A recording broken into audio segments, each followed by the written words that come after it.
dal leen ak jàmm njàngum Sénégal ci guddi gi nag munees nañ koo tëkkale ak cin wuy bax fépp a tàng le mandat quotidien fi mu ne nii nag muy enseignant di étudiant ñoom ñëpp nag ñoo ngi grève université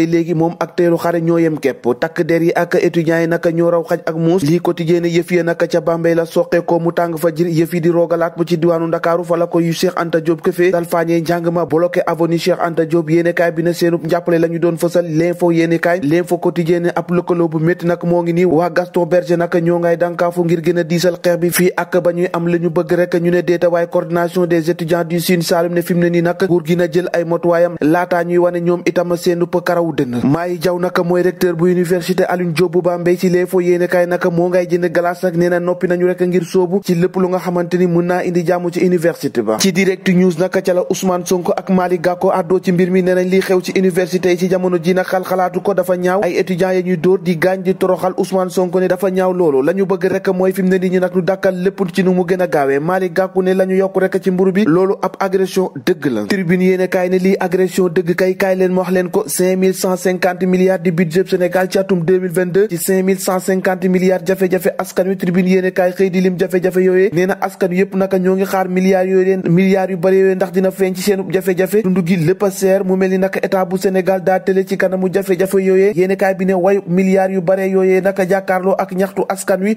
ndax dina ko saafara loolee moo jaralaaj ñuy daaneel ci jafe-jafe dëkk bi naka le quotidien ne caw naka jéggiwaat franchise universitaire ya nee na daak si jamono ji nguur gi amul dara loo xamante ni mun na koo ñàkk l'état sans franchise yéene kaay bi ne naka fa ñu jëm mooy suspendre ay amical ak seyal ay coordination étudiant professeur Mayi Jaw recteur bu Bambey nee na naka moo yeeyoo tekk ay dogal yoo xamante ni si jël nañu ko ñu jël Sud Quotidien moo ngi addu ci violence bi jëm ci wàllum élection yi naka kuréel yi di kidis ak Jamra réew mi ñoo ngi baral seenub loxo ngir rek charte de non violence bi mun a jàll buggatuñu benn violence am ci élection yi ñu jëm Les Échos ne fu ñu jëm ak doomi réew mi naka ñuy faat ca bitim réew faatoob étudiant El Hadj Sow naka lu bees am na ca police bu Amérique naka daa lànk ne du joxe turu policier bi nga xamante ni moo rey El Hadj Sow moomee li ci gën a doy waar mooy boobule agent naka dañu ko faf yóbbu naka ci ab conseil administratif boo xamante ni dañu ko koy fay ay waay ndaw néew doole tooñ la ab cagnotte lañu lancé ngir rek dëjalee ko El Hadj Sow waaye nag lu ñu munti wax lu ne nag état bu Sénégal moom rek moo mun a taxaw nag ay doomam yi nekk bitim réew loolu nag mooy dëgg coowal passeport moom dañuy sonn rek waaye nag du gaaw a fay ci réewum Sénégal bi la yoon nag waa présidence ñoo xabtal waa dig nag ñeenti nit jàppagum nañ leen la ñu doon def rek mooy di jëfandikoo ay turu ancienne autorité ngir laaj président de la république ay passeport diplomatique réseau ba nag ñoo ngi seenu tànk tax yéenekaay bi ne yeneeni arrestation nag ñoo ngi ci kanam Walfadjri yéenekaay nag pale ba nag faqat na ab benn réseau boo xamante ni da doon trafiqué passeport diplomatique si guddi gi nag waa dig ñoo ngi seenu pa kéemtulaay kàttan ngir rek teg loxo ñëpp ñi nga xamante ni ñoo laale ak mbir moomee ñu wax ci xibaar bi waa l'observateur daal de fësal lu jëm ci loi ngir rek criminalisation des actes bu jëm ci góor jigéen homosexuel naka di góor jigéen ñoo ngi wili pande état bu Sénégal ci jëf joojee ñoo ko déggandoo jàngeen jëf ba ëllëg